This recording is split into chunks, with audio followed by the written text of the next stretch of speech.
Bien, bonsoir à toutes et bonsoir à tous. Je suis bien évidemment très heureux de vous accueillir ici à l'Institut français de Grèce, sans public, bien évidemment, mais à l'occasion d'une journée importante, le 8 mars, des droits des femmes. Et nous avons pensé que c'était évidemment une opportunité de d'apporter quelque chose par rapport à un débat qui touche la Grèce aujourd'hui, qui est le débat sur MeToo, sur les violences faites aux femmes, sur les discriminations à l'égard des femmes. Moi, je suis frappé, étant ici dans ce pays depuis 1 an et demi, c'était de voir que jusqu'à présent, et à la différence de bien d'autres évolutions dans le monde, jusqu'à présent, ce débat n'avait pas touché la terre grecque. Or, ce débat s'est invité en force au cours des dernières semaines. Je ne reviens pas sur l'actualité que vous connaissez, mais ce débat est aujourd'hui dans tous les médias, il est quotidien, on en parle vraiment tous les jours et de cela je puis témoigner. Donc c'est une journée importante, c'est un débat important qui nous réunit ce soir et je veux bien évidemment remercier les participantes, puisque ce sont des participantes ce soir, et annoncer l'arrivée de Madame Makri, la secrétaire d'État à l'éducation, qui est encore retenue, si j'ai bien compris, par le trafic, qui en effet, je puis en témoigner, est très dense ce soir à Athènes.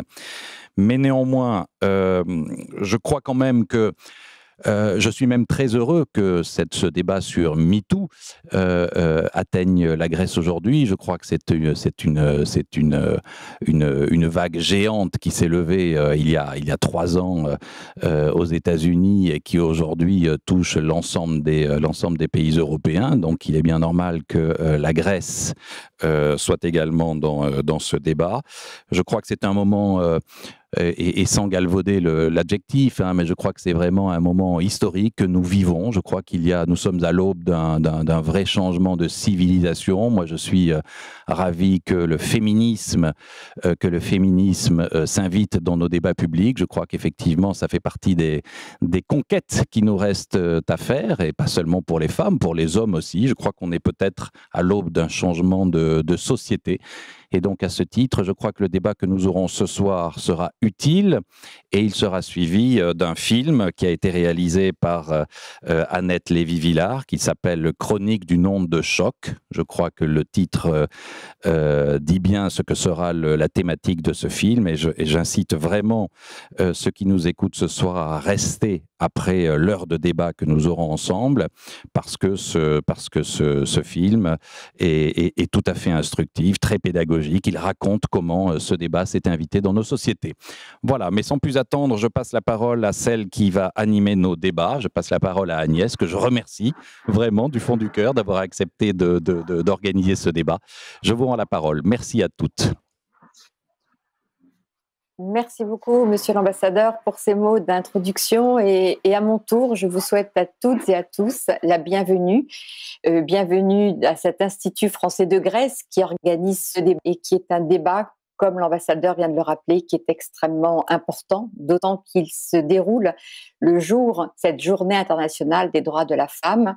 Et nos invités, grecques et françaises, vont pouvoir interroger ce mouvement MeToo à Athènes et à Paris, et ce mouvement qui provoque effectivement une onde de choc depuis maintenant 3 ans et qui vient de s'inviter en Grèce. Alors ce mouvement qui est parti de Hollywood, où des actrices révoltées par les agressions sexuelles de celui qui faisait la pluie et le beau temps dans le monde du cinéma, le producteur Harvey Weinstein, décide de parler. La parole se libère et elle se libère un peu partout. Des hommes en place sont obligés de démissionner, des procédures judiciaires sont lancées et des femmes s'aperçoivent que le harcèlement qu'elles vivent ou qu'elles ont vécu dans la rue, dans le travail, dans le transport, en fait, ce n'est pas normal et que ces pratiques doivent cesser. Il s'agit donc là, à mon sens, d'un fait majeur et unique dans l'histoire des hommes et des femmes qui rebat les cartes, qui bouleverse nos sociétés et qui nous oblige à regarder la réalité en face et à repenser aux relations hommes-femmes, des relations égalitaires, où certains comportements ne puissent être possibles, et des sociétés dans lesquelles le modèle patriarcal est bien souvent dominant. Et donc, cette évolution est là sous mes yeux. Alors, ce mouvement, l'ambassadeur l'a rappelé, touche la Grèce depuis quelques semaines après que Sofia Bekatourou, championne olympique de voile en 2004, a témoigné des abus dont elle a été victime. Alors, l'objet de cette est d'aborder ces différents points de vue avec mes invités. Et je vais donc passer la parole tout de suite à Sofia Papayoannou, qui est journaliste à la chaîne Alpha, pour lui demander de nous expliquer comment ce mouvement est arrivé en Grèce, comment elle analyse ce mouvement et comment elle perçoit, est-ce que pour elle c'est un tournant dans les relations hommes-femmes? Quelle est votre analyse de ce mouvement qui touche aujourd'hui la Grèce?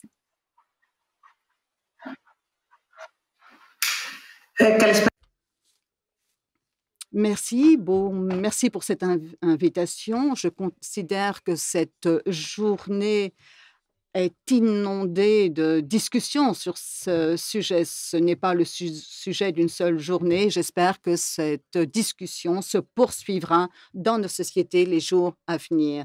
Je considère donc que la question de l'agression sexuelle des femmes, comme des hommes également, comme nous l'apprenons petit à petit, c'est un secret bien caché en Grèce. Et je considère que, à partir de mes années d'expérience dans le domaine du journalisme, il n'y a pas d'autre sujet qui m'ait bouleversé autant. C'est la première fois dans ma vie où j'ai interviewé une jeune fille victime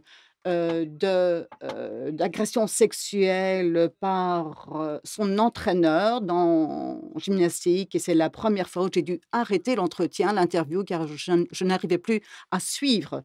Euh, Au-delà de l'agression sexuelle et du soutien que nous devons apporter aux victimes et à la promotion nécessaire que nous devons faire de tous ces cas d'agression sexuelle, il y a toutefois quelque chose qui m'interpelle toujours. C'est euh, comment la société se taisait, était dans le silence, la société qui entourait l'entourage de ces femmes, de ces jeunes filles. On constate que des jeunes femmes qui ont été agressées par leurs époux, par leurs conjoints, par un ami, la société, l'entourage était toujours conscient, savait, mais se taisait.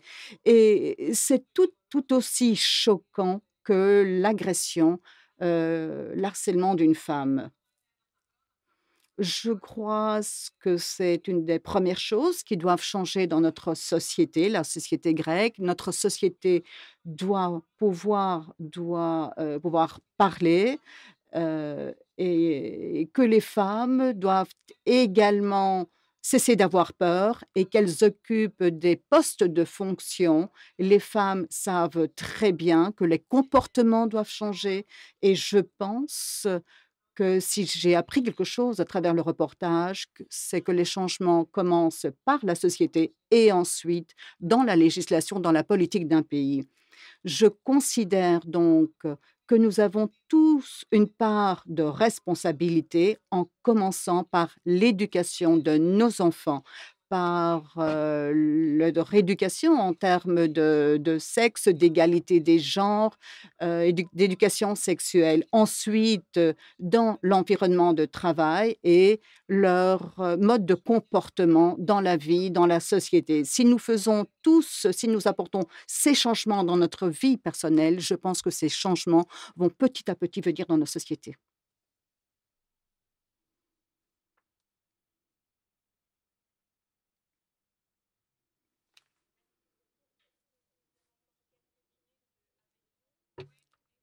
Oui.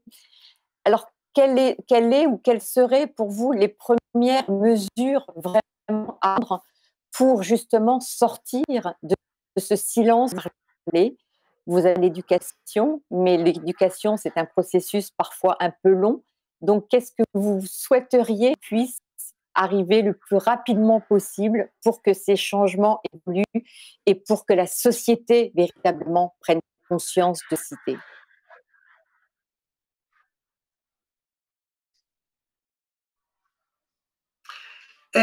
Κοιτάξτε, νομίζω ότι δεν είναι Le premier changement, c'est ce que j'ai dit tout à l'heure. Je considère donc que chacun doit être conscient que si il sait, il doit devoir parler. Deuxièmement, en tant que journaliste, j'ai très souvent été témoin d'agressions sexuelles d'autres femmes, mais ces femmes n'ont pas osé, n'avaient pas des éléments de preuve pour témoigner de ces agressions. Le processus est si lent en Grèce et les femmes ont du mal ainsi à hem, rassembler tous les éléments de preuve. Malheureusement, 8 fois sur 10, dans ce cas d'agression, lorsque j'étais au courant, je n'arrivais à rien faire. Même lorsque je rencontrais des avocats, ils me disaient: «Ne fais rien, tu, heu, tu vas te trouver dans des situations très difficiles». J je dois dire que je suis la seule à savoir leur angoisse. Je sais très bien que cette angoisse pouvait me concerner si cette affaire était dans la presse sans arriver devant la justice. Je pense donc que ces femmes doivent trouver le courage autour de leur entourage pour pouvoir, dénoncer, une telle agression ou un harcèlement sexuel et qu'ensuite la société doive pouvoir accélérer toute cette démarche et ces processus. Il est impensable que ces femmes vivent dans la peur et dans la honte pendant toutes ces longues années et que tous ces hommes ou ces personnes vivent librement.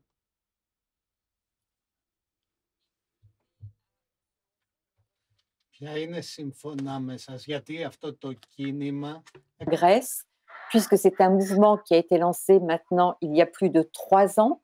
Et quelle explication donnez-vous à la situation spécifique de la Grèce?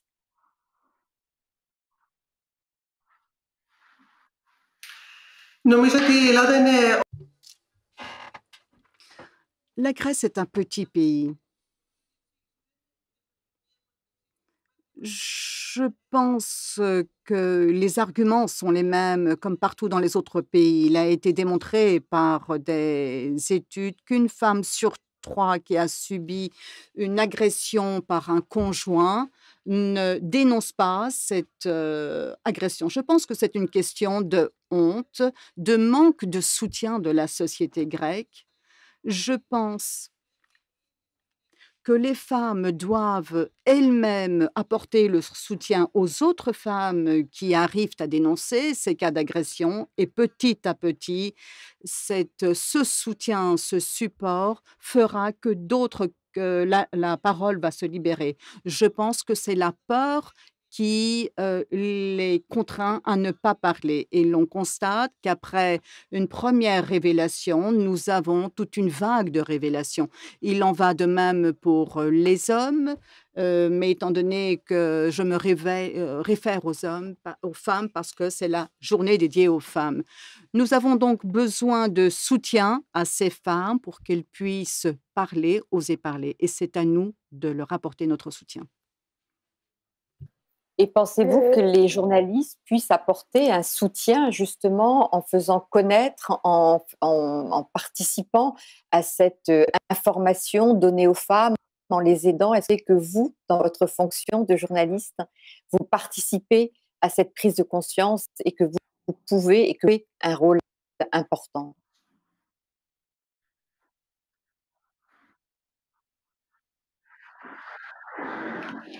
πιστεύω ότι δεν υπάρχει κανένα εμπόδιο Je pense qu'il n'y a pas d'obstacle pour les journalistes.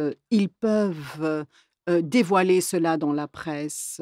Le principal, problème pour un, journaliste, c'est que lorsque un cas n'est pas allé en justice, il est très difficile pour un journaliste de jouer le rôle du juge. Donc Je pense que la première chose à faire, c'est que la femme qui a subi cette agression, qu'elle puisse dénoncer et rassembler les preuves, de sorte que le journaliste puisse être également muni d'éléments de preuve et qu'il ne craint pas être lui-même victime d'une plainte d'une autre personne qui aurait commis un acte, un délit. Le problème n'est pas que les journalistes ne veulent pas apporter leur soutien, mais c'est que la déontologie est telle pour les journalistes qu'ils doivent pouvoir dénoncer à condition ou révéler à condition qu'ils aient les preuves. Donc, je peux dévoiler un cas, mais il faut que j'ai tous les documents et tous les éléments à l'appui. J'ai déjà dévoilé dans mes émissions, révélé des cas, étant tout à fait consciente des risques que je prenais lorsque je dévoilais tous ces cas d'agression. Θα μπορούσα να προσθέσω κάτι. Que journaliste, pour rappeler que cette histoire de MeToo a démarré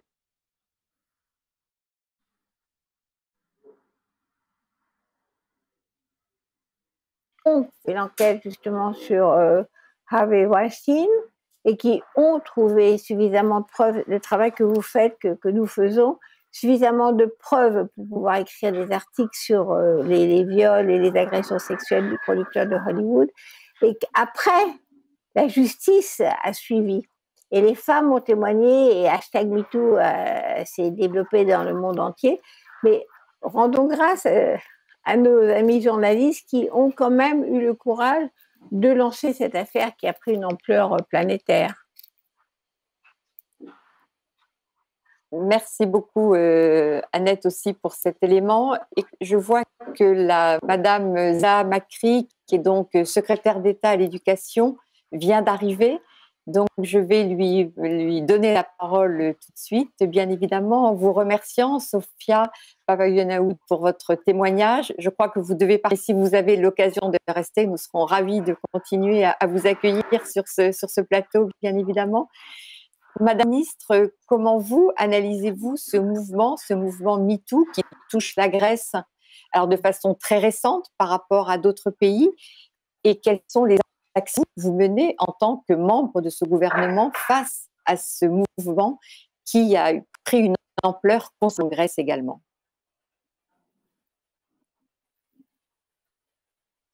Καλησπέρα, καλή εβδομάδα. Ζητώ συγγνώμη. Bonsoir, je m'excuse d'être en retard, mais il y a eu des manifestations. J'ai eu l'occasion d'entendre les interventions de notre excellente journaliste que je connais très bien et que je suis de près. Avant de prendre la parole, je dois dire qu'elle a tout à fait raison de mettre en évidence les difficultés de la législation grecque, car c'est autre chose de mettre en examen et de condamner. Donc, nous devons être très attentifs, tenant compte des circonstances. Nous savons très bien que quelquefois, cette attention, cette prudence est au profit des victimes ou des violeurs. Nous avons eu l'occasion d'avoir le témoignage d'une athlète très audacieuse qui a permis à d'autres personnes de révéler de tels comportements. La législation grecque, malgré qu'elle soit suffisante, complète, elle doit être mise à jour afin de donner l'occasion aux personnes qui sont mineures de prolonger le temps de prescription et qu'ils puissent dénoncer tous ces cas. Je dois dire qu'au ministère, depuis l'année dernière, nous avons mis en place dans 218 écoles du secondaire les cours d'éducation sexuelle qui, à partir de cette année, est obligatoire. Et vous savez que cette éducation sexuelle sur les disparités a pris du retard en raison de l'État, il ne faut pas se cacher, mais personnellement, je crois que la société doit avoir une cohésion, une cohérence face au support et au soutien qu'elle apporte aux victimes. Dès la première révélation, tout le monde se demandait pourquoi maintenant? La question qu'il faut se poser, pourquoi personne n'a parlé jusqu'à aujourd'hui? Donc, il revient de la responsabilité des familles, mais c'est également de la société, de l'encourage qui très souvent se tait, et que cela est au-delà, bien sûr, de toutes nos dispositions législatives qui doit être mise à jour, comme je l'ai dit. Je ne sais pas si j'ai été trop longue. Non, non, pas du tout. Je crois, Madame la ministre, que vous êtes également avocate et donc avez-vous été confrontée à des de dossiers d'agressions sexuelles ou de questions aussi importantes avant d'être ministre? Et est-ce que du coup, vous avez été étonnée de ce déferlement auquel on assiste aujourd'hui en Grèce?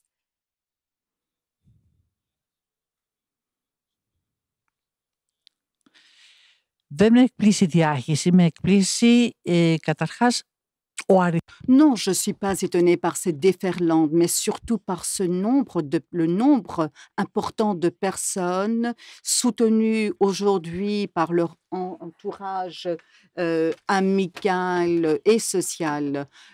Le premier cas, c'était une amie dans mon entourage, une de mes amies qui, lorsque je l'ai vue après une agression au sein de la famille, était quelque chose de très choquant. Même des personnes pour moi ou comme nous, avocats, qui sont plus familiarisées avec ce genre de situation. Et lorsque nous avons ensuite rencontré l'époux, la terreur que j'ai vue dans les yeux de cette femme, une femme indépendante, une femme scientifique, cette terreur s'est gravée dans ma mémoire. L'autre cas, c'était le cas d'une femme qui était agressée également par son époux. Elle a dénoncé et elle a coupé tous les liens avec son époux. Mais je dois dire, ce genre d'événement, ce genre de cas était l'exception par le passé. Lorsque j'ai été ministre de l'égalité, secrétaire générale de l'égalité des genres, la première chose que j'ai dite, que les femmes ne sont pas des victimes de violences, mais également des facteurs de développement. Et j'ai constaté que toutes ces femmes qui avaient subi des agressions sexuelles ou toutes autres sortes de violences étaient un phénomène très triste que l'on rencontrait dans toutes les couches de la société. Quelle que soit la situation économique, et ceci était accepté. C'est choquant, cela nécessite une réaction immédiate, une éducation, une information depuis le plus jeune âge, mais également une intervention, une aide de la famille, une éducation dans la famille et dans la société, dans l'éducation. Je pense que c'est très important. Pensez-vous que la société aujourd'hui est en mesure, pensez-vous que la société est mûre pour prendre en considération cela et permettre cette évolution que vous appelez de vos voeux, comme tout temps de nos voeux? Ναι, πιστεύω πιο όριμη από κάτω. Oui, je pense que la société, elle est plus mûre qu'autrefois, elle a conscience, ce qui n'était pas le cas auparavant. Et c'est la raison pour laquelle nous avions une violence qui s'éternisait.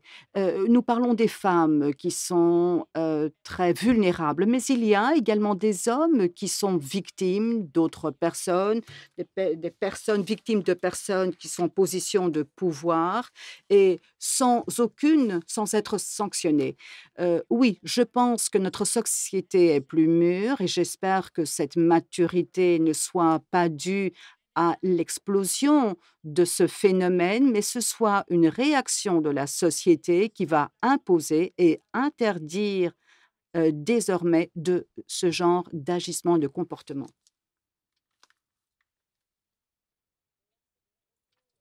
propos, on va revenir, évidemment, il y aura d'autres séries. On devrait continuer notre tour de table avec nos invités. Je vais donc maintenant demander Annette Lévy-Villard, qui est journaliste, écrivaine, qui est l'auteur de ce livre sur MeToo et du documentaire que nous allons regarder après ce débat, qui sera donc diffusé.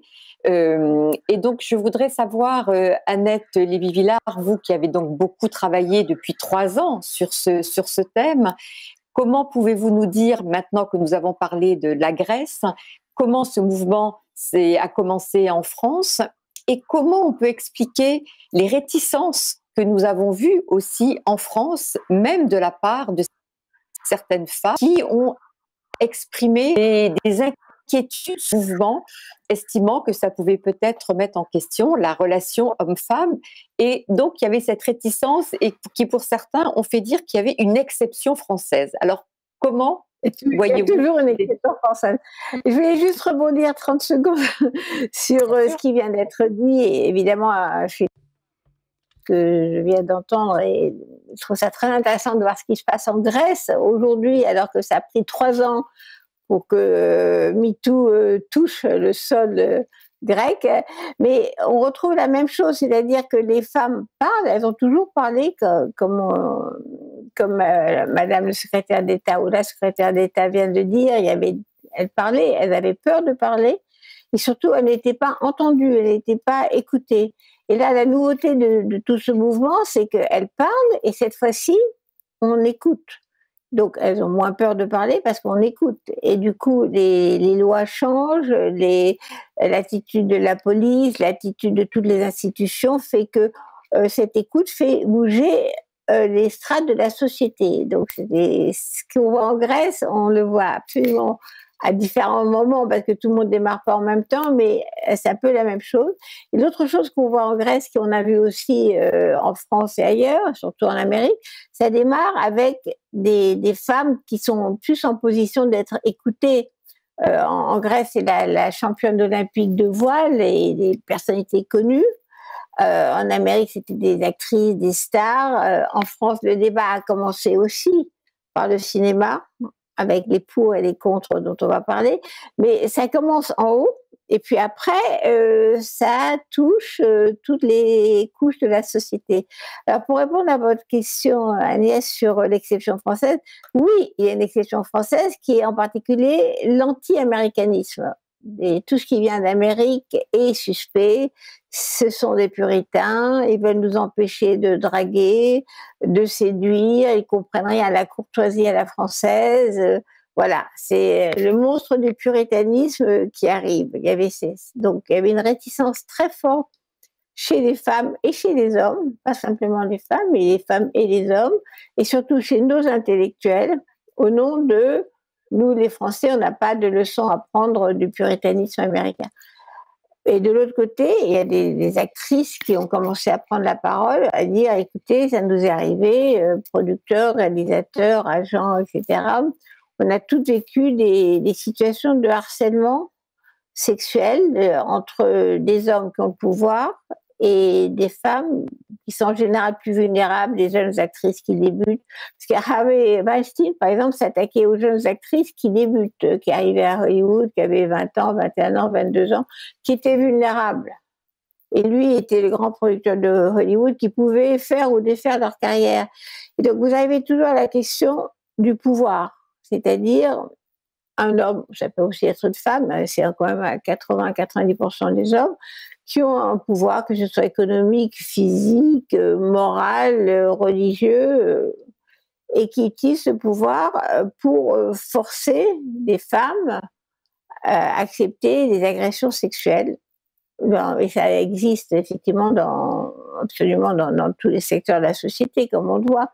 Et donc la question du pouvoir est vraiment numéro 1. S'il n'y a pas de pouvoir, à part effectivement si une femme se fait attaquer dans la rue, encore c'est une situation de pouvoir avec la force physique, mais en général c'est le pouvoir économique ou pouvoir politique. Donc tant qu'il y aura cette situation de pouvoir, il y aura le problème d'utiliser ce pouvoir pour avoir des faveurs sexuelles. Ça, c'est une chose. Et de l'autre côté, le deuxième élément dont vous venez de parler, d'ailleurs, c'est la question de l'omerta, du silence des autres. C'est ça qui a changé aussi.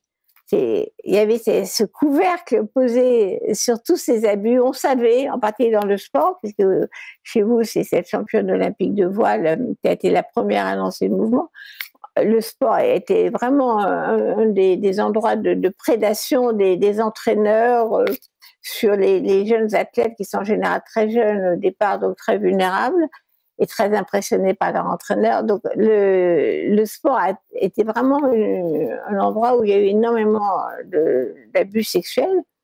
Et donc, la question aussi là, c'est l'omerta du milieu. Le milieu n'a rien dit. Tout le monde savait, comme on dit, tout le monde savait, les institutions, les fédérations de sport, et ceci, et cela, et personne ne disait rien. Et ça, c'est vrai pour tous les autres exemples, c'est le silence, que ce soit dans l'armée, dans l'église, dans le cinéma, voilà, silence. Donc ça aussi, c'est nouveau. C'est-à-dire que le couvercle s'est soulevé. Non seulement il y a énormément de femmes qui parlent et des millions de tweets dans toutes les langues, hashtag en coréen, hashtag en arabe, hashtag en hébreu, hashtag en grec, en espagnol, tout ce que vous voulez. Il y a ça qui parle, et surtout, le couvercle étant soulevé, l'omerta a été cassée. Donc maintenant, on ne soutient pas systématiquement le violeur. Le silence a été brisé. Et avec tous les travaux que vous avez menés, Annette, depuis 3 ans sur ce mouvement, est-ce que vous pourriez établir un premier bilan d'étape? Bien sûr que c'est très tôt, mais quelles sont les grandes lignes? Qu'est-ce que vous diriez au bout de 3 ans? Qu'est-ce qui vous a marqué le plus? À part la question de cette omerta qui est remise en question, quels sont les éléments clés que vous voyez dans ce mouvement? Bah, écoutez, quand j'ai fait ce livre, la télévision française m'a dit on aimerait bien que vous alliez maintenant voir l'effet MeToo chez les gens. On a vu chez les gens connus, voilà, des gens, des vedettes. Maintenant, est-ce que ce tsunami a touché la France? Et moi, j'ai dit je n'en ai aucune idée, je ne sais pas. Et ils m'ont dit, c'est le film que vous allez voir tout à l'heure, ils m'ont dit, allez voir. J'ai dit, bon, d'accord, mais je vous garantis pas que ce MeToo a touché les ouvrières, les cadres de publicité, les jeunes filles qui font l'école militaire, je n'en sais rien. Mais je veux bien aller voir, en partant du principe que probablement l'onde de choc était descendue des stars et du people pour arriver jusqu'à des gens en France, quoi. Et donc, on a été voir avec Anne Richard qui a fait le film avec moi, et on a découvert à quel point, alors là, c'est vraiment la surprise, à quel point ça a touché beaucoup, beaucoup de femmes partout. Je veux dire, vous voyez dans le film, que ce soit des femmes en politique, des élus, en particulier écologistes dans notre film, des jeunes filles qui se préparent à devenir officiers dans l'armée française, qui font l'école militaire, des jeunes filles qui démarrent dans la vie en prenant le premier poste. Voilà, ça a touché énormément de monde. Alors, par contre, c'est vrai qu'on écoute plus, mais je veux quand même dire que c'est pas gagné. C'est-à-dire les jeunes femmes qui ont porté plainte contre en particulier leur chef direct dans leur boîte, dans leur entreprise, en général, elles n'ont pas vraiment gagné. C'est-à-dire qu'en général, le harceleur finit par quitter la boîte, et le directeur adjoint, le chef du personnel, etc., finit par quitter la boîte, mais les jeunes femmes qui dénoncent sont virées en général, elles ne restent pas dans l'entreprise. Donc c'est un vrai problème économique. Ça veut dire vous dénoncez votre patron, peut-être qu'il va être effectivement viré de la boîte, mais vous aussi. Et maintenant, vous allez peut-être gagner devant les tribunaux, devant les prud'hommes, peut-être, mais vous n'aurez plus de boulot. Donc, il reste quand même des vrais freins aujourd'hui, qui vont, à mon avis, sauter bientôt. Mais aujourd'hui encore, c'est très difficile, et je rejoins madame qui a été avocate, c'est très difficile d'aller porter plainte en justice sans risquer de perdre son travail. Et même, c'est pas du tout certain que vous gagnez aujourd'hui encore. Aujourd'hui, vous ne gagnez pas forcément. Vous gagnez un petit peu plus qu'avant, mais c'est pas encore certain de gagner devant la justice.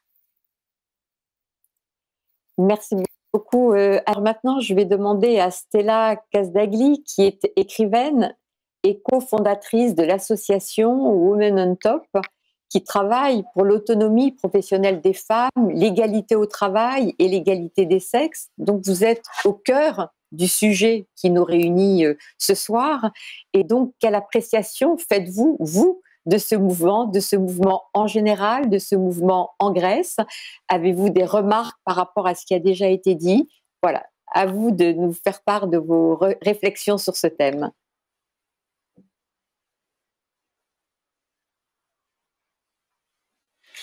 Σας ευχαριστώ πάρα πολύ. Merci pour cette invitation et l'occasion qui m'est donnée d'intervenir pour une question si importante. J'aimerais aborder trois questions. Dans Women on Top, nous avons développé un service de soutien aux personnes, aux entreprises qui veulent développer un cadre de soutien à ces cas d'agression. Jusqu'à présent, ce service n'avait pas d'impact en Grèce.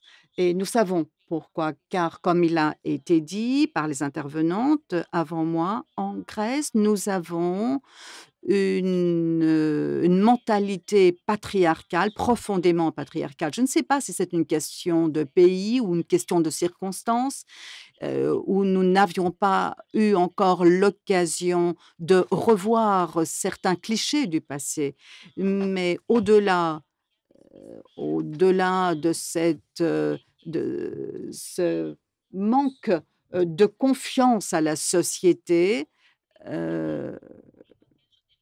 je considère qu'il y a un scepticisme des femmes, une remise en question également des femmes, un doute des femmes, à savoir si c'est leur rôle fait qu'elles sont victimes d'harcèlement. Dans la société grecque, la plupart des femmes ont intégré ce rôle de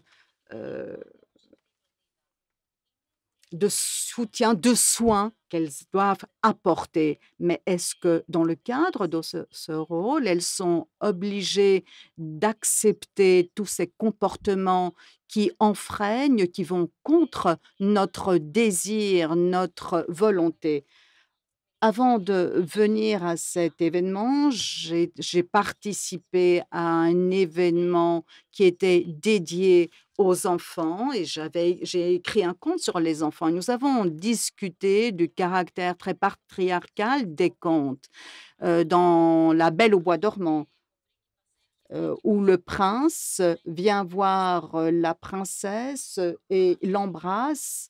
Nous avons donc éduqué des enfants, des garçons et des filles, et ils ont appris, ces enfants, qu'une fille qui dort, une jeune femme qui dort, on peut l'embrasser sur la bouche sans lui demander si elle le souhaite. Pour clore cette première intervention, c'est un service qui existait dans le cadre de notre association Women on Top et il n'y avait pas d'intérêt. Après les révélations de Sofia Bekator, qui étaient très audacieuses et qui ont conduit d'autres femmes, d'autres entourages à révéler et à dénoncer ce qu'elles avaient subi, nous avons maintenant des entreprises qui s'intéressent à ce cadre, qui veulent face à ce problème et également prendre des mesures de prévention. Je considère que c'est un indicateur très intéressant, très important, qui montre que ce changement va petit à petit nous conduire à la réalisation d'un véritable changement. Et c'est tellement, selon vous, qui est un changement qui va prendre du temps, qui voulait sur la durée, et comment faire en sorte que ce mouvement ne retombe pas au point tant que les projecteurs sont dirigés vers ce mouvement, on voit qu'il y a une mobilisation. Y a-t-il un risque, à votre avis, que une fois les projecteurs moins dirigés sur ce mouvement, ça retombe, ou alors vous pensez que le mouvement est tel que rien ne l'arrêtera?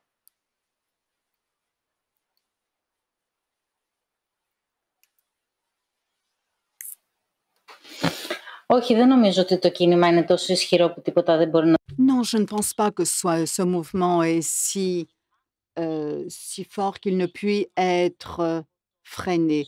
Je pense qu'on s'écarte de la question des femmes et nous discutons de harcèlement, d'agression sexuelle qui met dans ce cadre le harcèlement des hommes. Mais je pense que c'est un signe qui montre que qu'il y a un malaise dans la société à discuter ce genre de questions. Cette question peut facilement cesser. Je pense de nos rôles en tant que société, ONG, c'est de maintenir cette question, maintenir ce débat tourné vers la recherche, la quête de solutions et qui permettent de gérer non seulement les situations auxquelles nous sommes confrontés aujourd'hui, mais également d'apporter des propositions et des solutions à la question d'égalité en général. Je ne sais pas si je peux poser une question. J'aimerais m'adresser à Madame Lévy. À votre avis, cette méfiance des intellectuels, des artistes, hommes, tout âge confondu, face à ce débat puritain et à cet harcèlement sexuel, à votre avis, qu'est-ce qui a permis de surmonter cette résistance? C'est quelque chose que l'on rencontre également en Grèce et j'aimerais savoir comment on peut surmonter cette situation. Alors, je suis très contente de répondre à Stella parce que moi, je suis optimiste quand même. Je vous ai dit il y a 5 minutes que c'était pas gagné parce que c'est vrai qu'il y a encore des résistances à tous les niveaux de la société patriarcale dans laquelle nous vivons encore. Mais le mouvement, il va pas rentrer à la maison, ça va pas s'arrêter comme ça. Parce que d'abord, c'est un mouvement global. C'est pas que la Grèce, c'est pas que la France, c'est vraiment mondial. Ça a déclenché quelque chose. Et là, vous avez le rôle d'Internet, c'est #MeToo. Avant #MeToo, on n'aurait jamais soupçonné que les femmes du monde entier avaient la même expérience. Voilà, elles ont découvert que moi aussi, MeToo, c'était la même chose. Les mêmes agressions, les mêmes injustices, les mêmes abus sexuels, etc. Donc moi, je pense que ça peut pas retomber comme ça, boum. Qu'en plus, ce que vous venez de dire est vraiment important, c'est-à-dire elles sont pas simplement des victimes, des femmes, en disant ouais, on m'a agressé, etc. Ce qui se passe maintenant, c'est qu'elles sont en position de, je vais dire un truc un peu cliché, de combattante. C'est-à-dire, c'est pas simplement je me plains, j'ai été agressée, etc. Mais non, je me bats, je me bats contre le patron dans mon entreprise, contre mon chef, ceci, cela, et je me bats. Et c'est ça l'attitude de tout ce mouvement. C'est pas simplement on est des pauvres victimes, il faut nous plaindre, il faut nous aider. Non, c'est moi je parle, moi je dénonce, pas forcément nominalement, mais aussi nominalement. Je vais faire en sorte que les violeurs et autres harceleurs soient éjectés ou du moins neutralisés. S'ils ne sont pas éjectés, il y a très peu de gens qui tombent en fait. Vous voyez, en France, pour revenir à France, personne n'a été en prison à part récemment un élu, un maire député à Draveil qui pour la première fois est envoyé en prison. Donc ça fait 3 ans que ça dure. Ok. Et il y a eu aussi un autre harceleur, mais pour d'autres raisons, qui était aussi un tortionnaire, qui est Tariq Ramadan, qui a fait de la prison.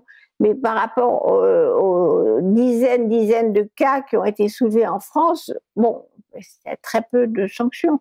Mais les hommes parlent aussi, les hommes se posent des questions.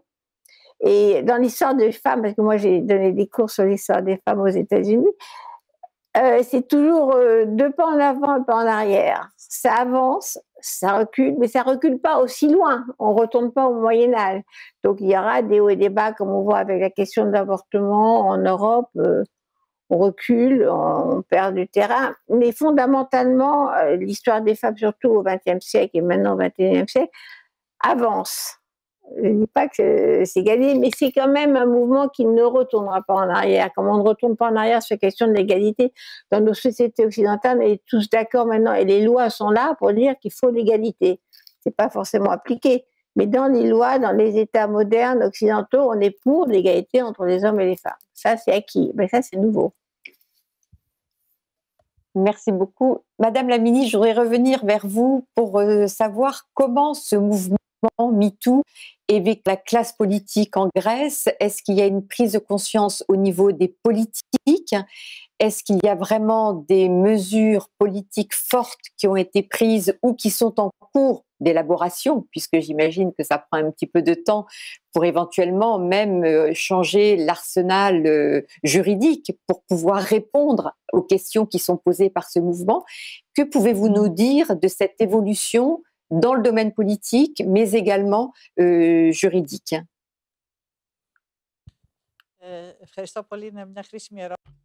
Merci beaucoup, c'est une question très utile. J'aimerais vous apporter quelques détails. Madame Casari a parlé de la morale la déontologie qui doit exister au sein des entreprises. Je ne sais pas si vous m'entendez. Et j'ai entendu parler de l'indifférence qui existait dans ces sociétés entreprises et de l'intérêt brusque après ces révélations. Jusqu'à présent, on considérait que la législation était suffisante, mais au-delà du prolongement de la prescription ou du temps de démarrage de la prescription, le Premier ministre, suite à notre proposition, a annoncé et a demandé l'accord et la collaboration avec les partenaires sociaux afin de mettre en place un cadre de comportement au sein des entreprises, une éducation spécifique, un cadre de loi spécifique. Quel est le problème? Tout cela doit être mis à jour, bien sûr, mais tout cela sera mis en vigueur à partir de maintenant et pour l'avenir et pas pour le passé. Mais je répète, suite à l'éducation sexuelle introduite à l'école, en tenant compte également de la tolérance zéro aujourd'hui, je suis d'avis que ces phénomènes vont petit à petit être moins nombreux. Ils ne vont pas disparaître, certes, mais toutes ces personnes, hommes et femmes, qui ont subi ce genre d'agissement et de comportement ne ne se considéreront plus coupables, ils ne devront plus expliquer tout cela à leur entourage et ceux qui ont commis ce genre d'actes seront sanctionnés, punis et ne seront pas acceptés par la société. J'aimerais parler d'une réflexion qui pourrait sembler un peu hérétique.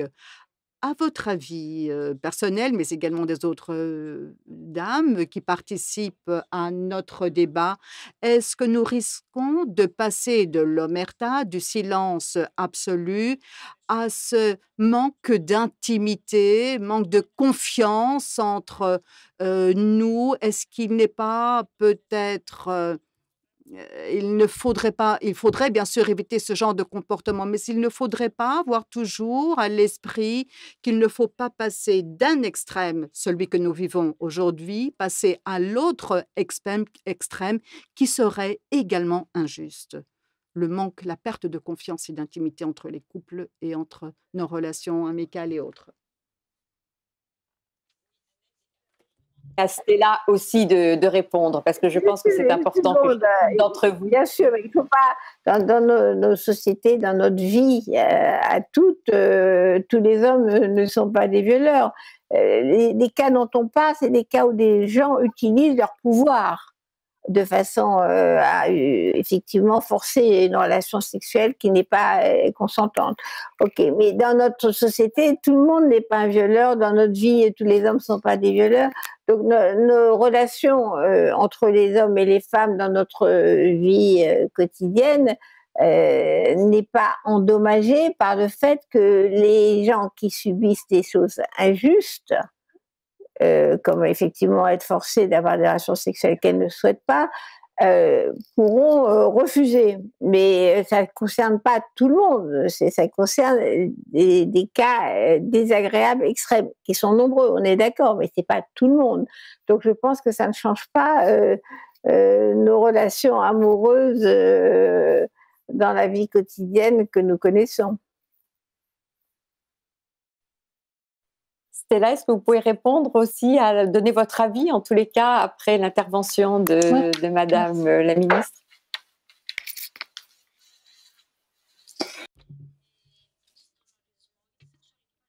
Dans la définition de l'agression sexuelle, et je suis sûre qu'en français également, il y a un mot-clé, c'est indésirable. C'est un comportement indésirable. C'est un agissement non souhaité.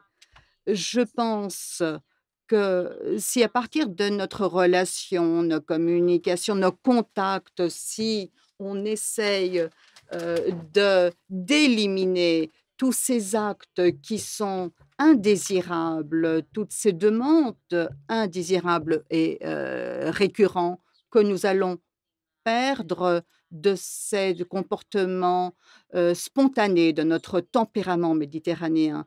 Je pense tout simplement que nous devons respecter ce que indésirable veut dire pour une catégorie de personnes, car ce qu'une femme désire ou ne désire pas était minime, n'avait aucune place. Je pense donc que le premier pas est celui-là, c'est-à-dire donner au désir ou à l'absence de désir la place qui lui revient. Et toutes les autres choses vont arriver, car pour un homme, une femme accepter et ensuite dénoncer un comportement d'agression sexuelle ou indésirable nécessite un risque. Ce n'est pas une chose anodine, facile. Donc, je considère qu'il n'y a pas de risque à se auto-limiter, auto-restreindre face à une relation amoureuse ou amicale, car nous risquons de nous retrouver devant un comportement douteux. Car s'il y a un comportement indésirable, nous avons tout à fait, nous avons raison de dénoncer. Si vous me permettez, j'ai fait part de cette réflexion dans cette discussion, car mon sentiment personnel, c'est que certaines personnes qui nient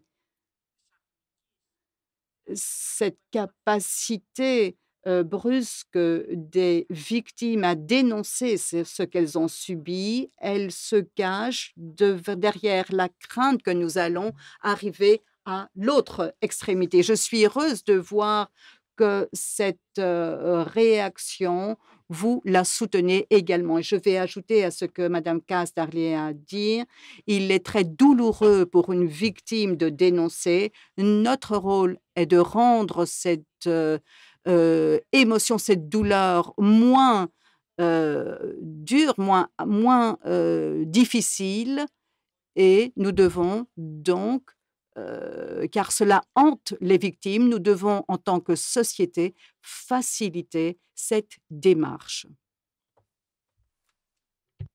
Annette, vous voulez réagir, rajouter quelque chose? Non, mais je suis totalement ravie de ce que j'entends, parce que je partage complètement ce que vous dites. Je vais juste dire que dans le mouvement féministe américain, on avait fait des t-shirts quand une femme dit non, c'est non. Mais on a fait aussi des t-shirts quand une femme dit oui, c'est oui. Donc c'est la question du consentement. C'est pas rejeter tout en bloc. C'est, comme vous venez de dire, indésirable ou consenti entre adultes consentants. Voilà. C'est très clair. Donc quand une femme dit non, c'est non. C'est la conclusion. Vous parliez tout à l'heure de la question de l'éducation, qui est une question centrale. Et l'éducation que les femmes transmettent à leurs filles est une question absolument essentielle. Est-ce que vous pensez que là, il y a une vraie évolution qui est en train de se jouer et que c'est par cette évolution que l'éducation se fera vis-à-vis des petites filles, mais aussi des garçons, bien évidemment. Est-ce que vous considérez et vous mettez cette question d'éducation au centre de tout ce que vous pouvez faire, chacune dans votre univers, chacune là où vous êtes? Est-ce que c'est cette question de l'éducation des enfants, filles et garçons, qui pour vous est essentielle? Alors, à toutes les trois, je pose la question. Je vais dire une chose, bien sûr, on est d'accord, mais quand même, il y a beaucoup de choses qui bougent. Moi, je sais, quand j'ai sorti mon livre, je me suis fait agresser par tous mes copains qui disaient t'attaques les hommes, etc. Et je disais non, c'est certains comportements qui sont plus acceptables, c'est tout. Voilà, il faut que tu réfléchisses à ce que tu fais quand tu mets la main sur l'épaule de ton étudiante et quand tu es prof. Oui, non, pourquoi? Tu n'as peut-être pas, toi, professeur, à mettre la main sur l'épaule de ton étudiant. Et c'est pas grave si tu peux plus le faire. Voilà, les choses changent. Et je pense que, par-delà l'agressivité, il y a des choses qui ont vraiment bougé. Chez les hommes, soit par peur parce qu'ils n'ont pas envie d'avoir des ennuis, soit par intelligence parce qu'ils comprennent qu'il faut quand même qu'il y ait des relations égalitaires et consenties entre adultes. Voilà. Alors c'est la question des enfants, bien sûr, mais je pense qu'à partir du moment où les adultes vont commencer à se poser des questions, ils vont savoir répondre intelligemment aux questions des enfants, que ce soit à l'école ou à la maison. Madame Macri, qu'est-ce que vous souhaitez ajouter sur ce point de l'éducation et de l'éducation que les femmes aussi font avec leurs enfants?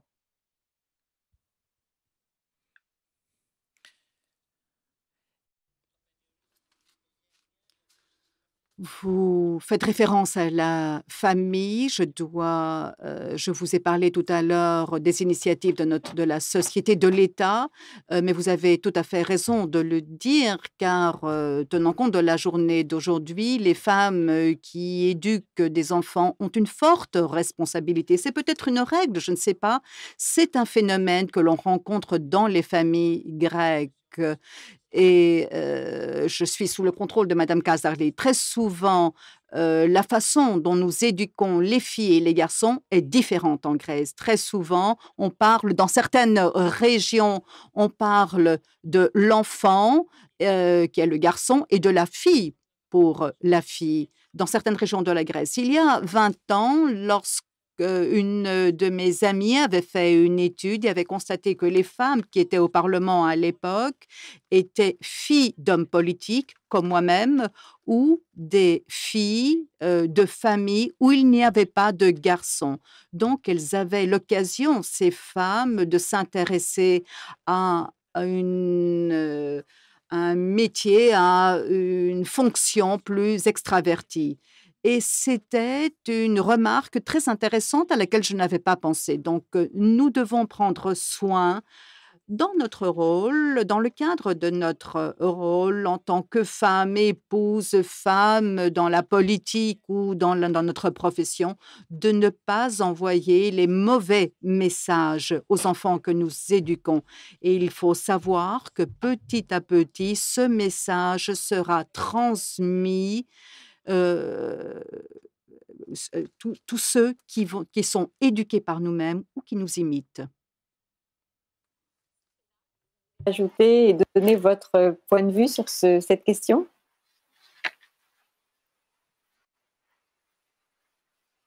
Βεβαίως. Εγώ δύο πράγματα. Oui, j'aimerais ajouter 2 éléments. Je suis tout à fait d'accord avec madame Macri et madame Lévy. J'aimerais ajouter 2 facteurs. Tout d'abord, les pères, car très souvent nous parlons de changement de mentalité, nous considérons que cela doit se faire dans la famille par la mère, mais dans ce cas, le comportement, l'attitude du père face à sa fille et également à son fils, mais si vous voulez également face aux autres hommes qui sont dans la famille. Je pense qu'il y a une excellente vidéo, si je ne me trompe, américaine, où la fille dit au père que sa vie aurait été différente s'il il n'avait pas accepté les blagues sexistes de ses amis, car les pères montrent à leurs filles qu'ils ne respectent pas, n'acceptent pas ce genre de blagues, même par d'autres hommes de l'entourage. J'aimerais donc introduire l'importance du rôle du père, de l'homme, et ajouter à ce que Madame Macri nous a très bien dit, que au sein de Women on Top, nous avons eu l'occasion de nous concentrer sur l'égalité des genres, des sexes à l'école.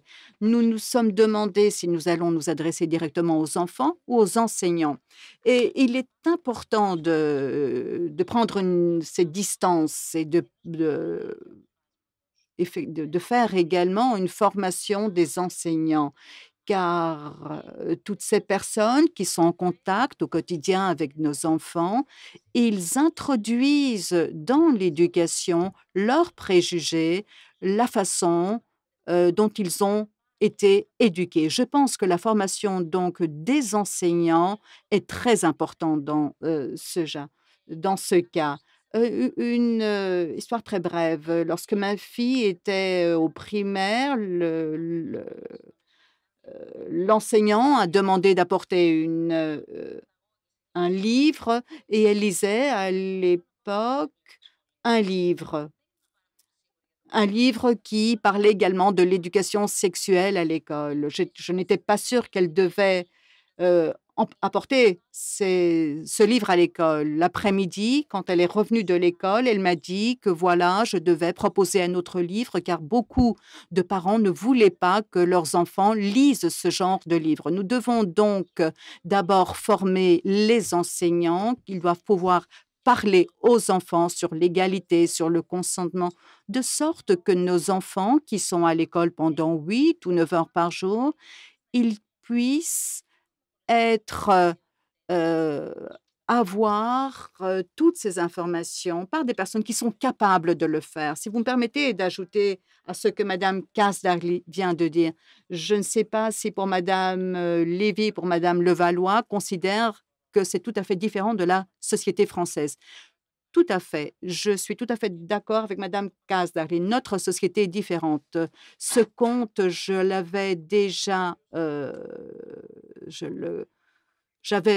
l'avais entendu parler par mon père qui n'était pas très d'accord avec ce genre de conte. À la très bonne remarque que les enseignants doivent être formés, je voudrais vous dire que dans notre communauté des enseignants, il y a eu une formation sur cette question, mais également une formation sur la robotique, sur la prévention contre les séismes. Et ce cours de l'éducation sexuelle sera enseigné par des enseignants qui savent comment le faire. J'aimerais savoir si la société grecque et la société française sont très différentes ou s'il y a des points communs. Quel est votre avis là-dessus? Annette, je vous donne la parole. Alors, franchement, je ne sais pas comment ça se passe en Grèce parce que je ne connais pas le système scolaire grec, mais la question de l'enseignement de la sexualité a toujours été très, très compliquée, même en France et encore plus aujourd'hui, où il y a tout ce débat sur les religions qui devient très explosif. Donc, on a tendance à être prudent. Donc, je pense que vous avez complètement raison. De toute façon, ça commence par les enseignants, et leur donner les éléments de langage pour qu'ils puissent travailler, dire des choses qui puissent être entendues, et également les soutenir. Parce que c'est pas simplement leur donner des manuels et des textes à enseigner, c'est également les soutenir quand ils font face à des parents qui sont en colère, qui disent on peut pas faire ça, on peut pas enseigner ça à l'école, etc. C'est vraiment une bagarre, et je suis d'accord avec vous que ça se passe à l'école. La ligne de front pour la génération suivante, c'est évidemment dans les écoles, que ce soit en Grèce ou en France, c'est le même problème. Oui, la question dans l'enseignement, pour avoir un tout petit peu regardé, c'est vrai qu'elle est extrêmement difficile. Comme vient de le dire Annette, il y a beaucoup de facteurs aujourd'hui qui rentrent en considération. mais de nombreux enseignants sont en attente, demandent ou souhaitent avoir des outils pour pouvoir justement... Absolument. Et du soutien. Voilà, et du soutien. Et ça, je pense que c'est un élément qu'on doit retrouver en France et en Grèce sur cette nécessité non seulement d'avoir le soutien et les outils pour pouvoir faire face aux interrogations, puisqu'avec tout ce débat qui est sur la place publique, les enfants entendent beaucoup et donc ils ont des questions qui émergent parce qu'ils entendent aussi tous ces débats qui traversent aujourd'hui nos sociétés et ces débats qui sont tellement importants pour le devenir justement de nos sociétés. Alors je crois que nous sommes arrivés au terme de notre échange. Est-ce que d'entre vous, vous souhaitez dire une phrase de conclusion ou de perspective? Madame Macri, est-ce que vous souhaitez dire quelques mots pour conclure?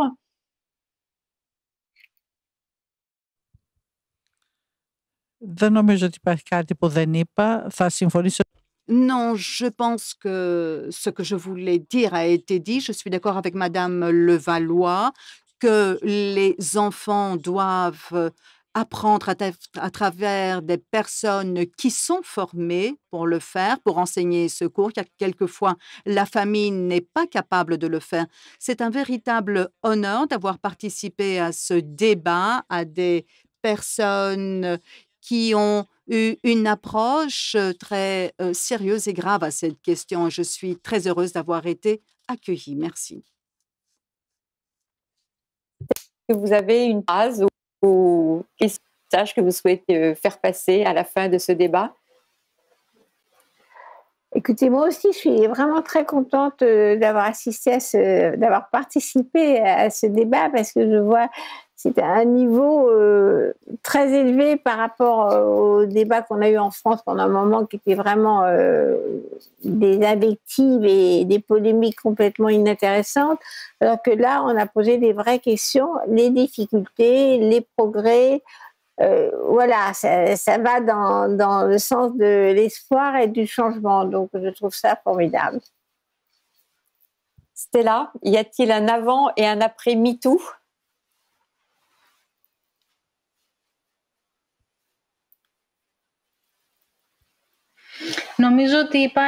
Oui, je pense qu'il y a un avant et un après. Je suis très optimiste car aujourd'hui, j'ai participé à de nombreux panels et à de nombreux débats. Et bien que ce ne soit pas quelque chose de nouveau pour moi, je participe à ce genre de débat depuis plusieurs années, mais je constate qu'aujourd'hui, le débat était différent par rapport aux années précédentes, comme celle que nous avons eue aujourd'hui, mais également d'autres débats auxquels j'ai participé.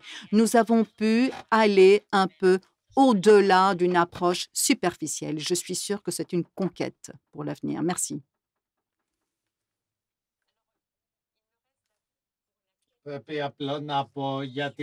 Disponibilité à pouvoir participer à cet échange.